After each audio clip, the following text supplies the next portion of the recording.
Hey guys, welcome to my channel. अगर आपने Kairos के पहले के वीडियोस नहीं देखे तो मैं सजेस्ट करूंगी कि वो वीडियोस आप देख ले और मेरी चैनल को सब्सक्राइब करके बेल आइकन को भी प्रेस कर दीजिए ताकि मुझे मोटिवेशन मिलता रहे। एपिसोड 11 स्टार्ट होता है। चेयरमैन रिकॉर्डिंग्स कहाँ है ऐसा आरा की मॉम को पूछते हैं, पर वो अभी उसके पास नहीं है ऐसा वो कह देती है। चेयरमैन भी उसे कहते हैं, तुमने जो कहा वो मैंने किया, अब तुम रिकॉर्डिंग्स मुझे दे दो। पर वो कहती है कि मैंने कभी ऐसा नहीं कहा था कि मैं रिकॉर्डिंग्स तुम्हें दूंगी, मैंने कहा था कि वो सब मैं मीडिया और प्रोसिक्यूशन को नहीं दूंगी। पर चेयरमैन उसको धमकी देकर चला जाता है। उनके जाने के बाद आरा आती है और अपनी मॉम को घर ले आती है। आरा उनसे कहती है अब तो उसे सब बताना ही पड़ेगा, पर उसकी मॉम उससे मना कर देती है और कहती है अगर तुम चाहती हो कि मैं यहाँ रहूँ तो तुम कुछ भी नहीं पूछोगी। 1 महीने बाद सोजिन के टाइम में पुलिस को सोजिन, कांगह्यून और दाबिन तीनों के ब्लड रिपोर्ट से पता चलता है कि तीनों ने एक ही दवाई खाई थी जो सोजिन लेता था। पुलिस को लगता है कि सोजिन ने ही उन दोनों को ये दवाई खिलाई थी और एक्सीडेंट के वक्त उसने एक्सीलेटर दबाया था, ब्रेक नहीं लगाया था। इन सब पॉइंट्स को ध्यान में रखते हुए पुलिस को लगता है कि सोजिन ने जानबूझकर ये एक्सीडेंट किया है, शायद वो सुसाइड करना चाहता था। पुलिस उसका फ़ोन लेने हॉस्पिटल जाती है। पुलिस ने दोग्यून को बुलाया था कुछ बात करने। दोग्यून ने वहां आकर ये सब बातें सुन ली थी और वो इंस्पेक्टर से मिले बिना ही वो हॉस्पिटल जाता है और सोजिन का फ़ोन ले लेता है ताकि वो पुलिस को ना मिल जाए। पुलिस के हॉस्पिटल जाते ही सोजिन को होश आता है, पर उसे एक्सीडेंट के बारे में कुछ याद ही नहीं था। आरा उसकी मॉम को सोजिन के पापा के बारे में पूछती है, पर वो उसे झूठ बोलती है कि इस बारे में उसे कुछ याद ही नहीं है। आरा की मॉम मिल गई है और वो अपने घर पर ही है, ये सब लीग्यून कांगह्यून को कहता है। वो उसे पैसे देकर आरा की मॉम पर नजर रखने को कहती है। उसके जाने के बाद लीग्यून चेयरमैन को कॉल करता है और कहता है उसके पास शायद पैकेज नहीं है। टीजंग टाउन के कंस्ट्रक्शन में सोजिन की यूजुंग कंपनी के साथ दूसरी बोयोंग कंपनी भी थी। कांगह्यून को शक होता है कि बिल्डिंग के गिरने के बाद वो दूसरी कंपनी बंद हो गई, पर यूजुंग कंपनी की बहुत ग्रोथ हुई थी। 1 महीने बाद सोजिन के पास नर्स आती है और उसे एक चिट्ठी देती है जिसमें उसे पार्किंग में आने को कहा था। बाहर बैठे इंस्पेक्टर को नर्स कुछ बहाना बनाकर ले जाती है और सोजिन नीचे जाता है। इंस्पेक्टर को पता चल जाता है और वो सोजिन के पीछे जाता है, पर पार्किंग में दोग्यून गाड़ी लेकर आ जाता है और सोजिन उसमें बैठ जाता है। दोग्यून उसे अपने घर ले जाता है और उसे आरा के बारे में पूछता है, पर सोजिन को कुछ याद नहीं था। दोग्यून उसे आरा पास्ट में है और उसकी हेल्प से वो अपनी वाइफ और बेटी को बचा पाएगा ये भी कहता है। उन दोनों के बीच हुई चैट भी वो उसे दिखाता है। 1 महीने पहले सोजिन टीजंग टाउन में 19 साल पहले जो एम्प्लॉय काम करता था उससे कॉल करता है, पर वो उससे बात नहीं करना चाहता था। पर सोजिन उससे मिलने जाता है और उससे पता चलता है कि 19 साल पहले यूजुंग तो एक छोटी सी कंपनी थी, पर बोयोंग कंपनी कोरिया की बहुत बड़ी कंपनी थी। बोयोंग के कुछ शेयर्स यूजुंग कंपनी ने खरीदे थे। जब बिल्डिंग गिरी तब बोयोंग कंपनी की रेपुटेशन खराब होने लगी। यूजुंग के चेयरमैन ने बोयोंग कंपनी को धोखा दिया और उसने बोयोंग के सारे शेयर्स एकदम लो रेट पे खरीद लिए। इस तरह यूजुंग एक बड़ी कंपनी बन गई। मीडिया ने बिल्डिंग गिरने की जो वजह बताई है वो तो झूठ है, असली वजह तो कुछ और ही है। ये जानने के लिए सोजिन उस इंस्पेक्टर से मिलता है जिसने 19 साल पहले इन्वेस्टिगेशन की थी, पर वो इंस्पेक्टर उसे कुछ नहीं बताता है और दोबारा यहाँ आने से मना करता है।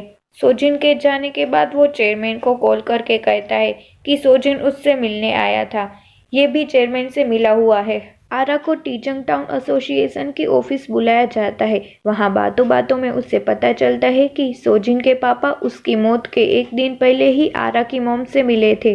फिर हमें दिखाया जाता है कि 19 साल पहले सोजिन के पापा आरा की मॉम को मिलते हैं और उससे कहते हैं बिल्डिंग एक्सीडेंट की वजह से नहीं गिरी थी। चेयरमैन के खिलाफ उसके पास प्रूफ भी है जो वो आरा की मॉम को दे देते हैं। 1 महीने बाद सोजिन को याद आता है कि उसका एक्सीडेंट कैसे हुआ था।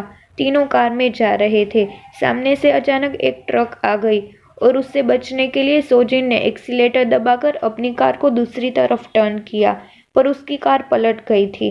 फिर लीग्यून आता है और तीनों को एक इंजेक्शन दे देता है। अब सोजिन लीग्यून को मारना चाहता था, पर दोग्यून उसे समझाता है कि अब उसको मारने से कुछ नहीं होगा, पर आरा को कांटेक्ट करके वो अपनी वाइफ और बेटी को बचा पाएगा। 10:30 बजने के बाद वो दोग्यून के सामने ही आरा को कॉल करता है और कहता है उसे ज्यादा कुछ याद नहीं है, पर लीग्यून ने ही एक्सीडेंट किया है। वो आरा को उसके टाइम में खुद सोजिन की या दोग्यून की हेल्प लेने को कहता है। 1 महीने पहले सोजिन को एक पार्सल मिलता है जिसमें टीचंग टाउन का एक्सीडेंट कैसे हुआ इनके बारे में कुछ पेपर्स थे जो किम जिन हो ने उसे भेजे थे। आरव और वूक उसकी मॉम के मेडिकल रिपोर्ट लेने हॉस्पिटल जाते हैं, जहां उन्हें सीसीटीवी से पता चलता है कि उसकी मॉम के रिपोर्ट तो लीग्यून ले गया है और दोनों चेयरमैन को हॉस्पिटल में देख लेते हैं। आरा उन्हें पहचान लेती है, वो सब फिगर आउट कर लेती है और अब उसे समझ आ गया था कि इन सब के पीछे चेयरमैन ही थे। 1 महीने बाद सोजिन लीग्यून को मिलने बुलाता है और उसे बहुत मारता है। दोग्यून भी वहां आता है। वो सोजिन को रोकने की कोशिश करता है, पर सोजिन एक रस्सी से लीग्यून का गला दबाता है। लीग्यून चेयरमैन का नाम लेता है। ये सुनकर सोजिन उसे छोड़ देता है। अब लीग्यून सच कहता है कि कांगह्यून चेयरमैन को ब्लैकमेल कर रही थी। आरा की मॉम के पास कुछ था जिसकी वजह से चेयरमैन उसके पीछे पड़े थे, पर कांगह्यून ने चेयरमैन से झूठ कहा कि वो सब उसके पास है। चेयरमैन को कुछ रिकॉर्डिंग्स चाहिए थी। फिर हमें दिखाया जाता है कि इसके 2 दिन पहले सोजिन को होश आ गया था। उसने दोग्यून ने आरा के साथ फोन पे बात की थी वो सुन ली थी। वो आरा को कॉल करके ये सब कहता है कि दोग्यून क्या जानता है ये उसे पता करना होगा।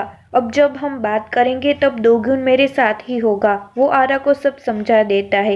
ये सब सोजिन की चाल ही थी। वो दोग्यून के बारे में सब पहले से ही जानता था। लीग्यून से चेयरमैन के बारे में जानकर वो आरा को वॉइस मैसेज करता है कि सारे जवाब उसकी माँ के पास है। वो उनसे मिलने ही जा रहा है। आरा के घर जाता है तो वहाँ पुलिस देखता है। उसे पता चलता है कि यहाँ किसी की मौत हो गई थी। जिसकी मौत हुई थी वो आरा ही थी। इस तरह ये एपिसोड पूरा होता है। नेक्स्ट एपिसोड स्टार्ट होता है। आरा अब इस दुनिया में नहीं रही थी। सोजंग का तो रो रो कर बुरा हाल हो गया था। सोजिन भी अपने आप को संभाल लेता है और वहाँ से चला जाता है। आरा की मॉम हॉस्पिटल में थी। डेड बॉडी देखकर तो वो बेहोश ही हो गई थी। वूक को तो यकीन ही नहीं आ रहा था कि आरा की मौत हो गई है, पर उसने डिसाइड कर लिया था कि वो ऐसा नहीं होने देगा। 10:30 बजने के बाद आरा का कॉल आता है। वो कहती है इन सब के पीछे चेयरमैन ही है। उसे कहता है 1 महीने में तुम मरने वाली हो, पर मैं कैसे भी करके तुम्हें बचाऊंगा। ये सुनकर आरा टूट जाती है। अब वो थक चुकी थी, पर सोजिन उससे हिम्मत रखने को कहता है कि सब ठीक हो जाएगा। दूसरे दिन आरा अपनी मॉम और फ्रेंड्स के साथ डेट पर जाती है। अब वो खुश रहना चाहती थी। सोजिन के पास जो पेपर्स आए थे उसमें से उसे पता चलता है कि जिस जगह पर बिल्डिंग बन रही थी वहाँ पहले से एक बड़ा हॉल था। वो जमीन भी बारिश या तूफान में हिलने लगती थी। कंपनी को इस बारे में पता था, पर फिर भी उन्होंने अच्छे मटेरियल यूज नहीं किए और जैसे तैसे कंस्ट्रक्शन कर दिया। फिर सोजिन मिस्टर पार्क के पास जाता है और अपने पापा के केस की फाइल दिलाने में उससे मदद मांगता है। वापस ऑफिस आकर चेयरमैन उसे बुलाते हैं। चेयरमैन के ऑफिस में वो इंस्पेक्टर जोयंग को देख लेता है जिससे वो मिलने गया था। वो चेयरमैन से पूछता है कि ये यहाँ क्या कर रहा है। किसी ने मुझे बिल्डिंग कैसे गिरी थी उसके पेपर्स भेजे थे, यही पता करने में उससे मिलने गया था। पर चेयरमैन उस पर गुस्सा होते हैं कि ये सब जानने की कोई ज़रूरत नहीं है, हमारी कंपनी इसमें इन्वॉल्व नहीं है। वो सोजिन को उसका एहसान याद दिलाता है कि उसने सोजिन को इतनी बड़ी कंपनी का डायरेक्टर बनाया। अब सोजिन उसे कुछ नहीं कह सकता था। उसके जाने के बाद चेयरमैन लीग्यून को उस आदमी का पता लगाने को कहते हैं जिसने सोजिन को पेपर्स भेजे थे। ये सब पता करके लीग्यून किम जिन हो के घर जाता है, पर वहाँ कोई नहीं था। कांगह्यून के पापा फिर से उसे मिलने आते हैं और उनकी बातों से हमें पता चलता है कि घर में आग लगाने के बाद कांगह्यून अपनी फ्रेंड की जगह खुद एक रिच फैमिली में अडॉप्ट हो गई थी, और जब वो फैमिली बैंकक्रप्ट हो गई तो उसने उन लोगों से रिश्ता ही तोड़ दिया और बार में काम करने लगी थी। शादी के लिए भी उसने झूठ बोला था। उसके पापा उसे धमकाते हैं। अब वो बहुत डर गई थी। वो लीग्यून को अपना और दाबिन का किसी अलग नाम से पासपोर्ट बनवाने को कहती है। 1 महीने बाद सोजिन को वूक का कॉल आता है और वो आरा को बचाने के लिए कहता है। आरा का मर्डर हुआ था, लीग्यून ने ही ये किया है ऐसा वूक को लगता है। सोजिन उसको कहता है वो आरा को बचा कर ही रहेगा। 10:30 बजने के बाद कॉल में आरा सोजिन को कहती है चेयरमैन कुछ छुपा रहे हैं। सोजिन भी उसे कहता है 1 महीने पहले वो यही पता कर रहा है। आरा उन दोनों के पापा बहुत क्लोज थे ये सोजिन को कहती है, पर उसकी मॉम उसे कुछ बता नहीं रही है। पर सोजिन उससे बात करेगा तो वो सब कह देगी, ये भी वो सोजिन को कहती है। दोग्यून आरा के घर जाता है। उससे पता चलता है कि आरा का मर्डर हुआ है। 1 महीने पहले आरा की मॉम उसे उसके पापा का वॉच देती है। ये उनकी आखिरी निशानी थी। आरा उसकी मॉम को समझाती है कि 1 महीने में उसकी मौत हो जाएगी। फिर एक आदमी आएगा और पापा के बारे में पूछेगा, तुम उसे सब बताओगी और जैसा वो कहे उसकी बात सुनोगी। 1 महीने बाद वूक सोजिन को आरा की मॉम से मिलवाता है। सोजिन उसे कहता है वो आरा के कांटेक्ट में है और वो हमसे 1 महीना पीछे है। वो आरा को बचा पाएगा और कहता है आपको याद है 1 महीने पहले आरा ने आपसे क्या कहा था? मैं वही हूँ, मैं किमयो का बेटा हूँ। अब आरा की मॉम को सब याद आता है जो आरा ने उसे कहा था। वो उसकी हेल्प करने के लिए रेडी थी। 1 महीने पहले मिस्टर पार्क को सोजिन के पापा की केस फाइल मिल गई थी। वो सोजिन को कहते हैं सारे पॉइंट सुसाइड की तरफ ही इशारा कर रहे हैं। उनकी फिंगरप्रिंट भी बिल्डिंग पे मिली थी और किसी और की भी फिंगरप्रिंट मिली थी, पर उस टाइम में रिजल्ट आने में 5-6 दिन लग जाते हैं, इसीलिए वो किसकी थी ये पता नहीं चला, पर अब तो पता चल सकता है। सोजिन उसे इस बारे में इन्वेस्टिगेशन करने की रिक्वेस्ट करता है। 10:30 बजने के बाद सोजिन आरा की मॉम की आरा के साथ बात कराता है। दोनों बहुत इमोशनल हो जाते हैं। आरा उससे सोजिन की हेल्प करने को कहती है। दोग्यून लीग्यून से मिलता है और कहता है तुमने ही आरा को मारा है चेयरमैन के कहने पर। लीग्यून उसे सुनाता है तुम जिसके लिए ये सब कर रहे हो वो तो तुम्हें धोखा दे रही है, वो तुमसे कभी प्यार ही नहीं करती थी। वो दोग्यून को कांग्यून और दाबिन के पासपोर्ट दिखाता है जो कांग्यून ने बनवाए थे और उसे कहता है वो तुम्हें छोड़कर यहाँ से जाने वाली थी। दोग्यून को तो यकीन ही नहीं हो रहा था कि जिसके लिए वो इस हद तक आ गया था वो उसे धोखा दे रही थी। सोजिन और आरा की मॉम किम जिन हो के घर जाते हैं रिकॉर्डिंग्स लेने, पर वहाँ कोई नहीं था। सोजिन को याद आता है कि उसने पता लगाया था कि पेपर्स किसने भेजे हैं और किम जिन हो को किसी सेफ जगह जाने को कहता है। आरा की मॉम सोजिन से कहती है उसके पापा मुझे मिलने आए थे और दूसरे ही दिन उसकी मौत हो गई थी, पर उसने सुसाइड नहीं किया है। 1 महीने पहले मिस्टर पार्क सोजिन को बुलाते हैं। उससे पता चल गया था कि दूसरे फिंगरप्रिंट्स किसके थे, वो इंस्पेक्टर जोयंग के ही थे। फिर हमें दिखाया जाता है कि 19 साल पहले सोजिन के पापा इंस्पेक्टर जोयंग को मिलने बुलाते हैं। शायद वो रिकॉर्डिंग्स के बारे में ही बताना चाहते थे, पर वहां आते ही जोयंग उसे बिल्डिंग से गिरा देता है। सोजिन का रेस्क्यू होने के बाद वो उसके पापा के मेमोरियल में जाता है। उसके पास आरा की फोटो और आरा के पापा का वॉच भी था। वहाँ वो आरा को देखता है। आरा वूक से उसके पापा का वॉच रिपेयर करवाती है, पर बहुत पुरानी होने के कारण वो ठीक नहीं हुई थी। उसे पता चलता है ये वॉच ठीक 10:30 बजने के बाद ही बंद हुई थी, जिस टाइम पे वो सोजिन से बात करती थी।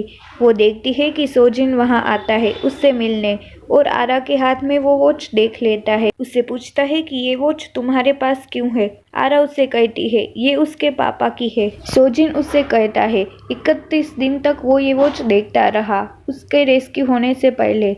वो आरा के डैड के साथ ही था, मतलब 31 दिन तक सोजिन का आरा के पापा के साथ होना और 10:30 बजने पर ही घड़ी का बंद होना ये कोई इत्तेफाक नहीं था, पर इन दोनों की डेस्टिनी ही थी। इस तरह ये एपिसोड पूरा होता है। अगर आपको ये वीडियो थोड़ी सी भी पसंद आती है तो प्लीज़ लाइक एंड शेयर कर दीजिए और कमेंट करके भी बताइए कि ये सीरीज़ आपको कैसी लग रही है। प्लीज़ मुझे थोड़ा सपोर्ट कीजिए और चैनल को सब्सक्राइब कर दीजिए।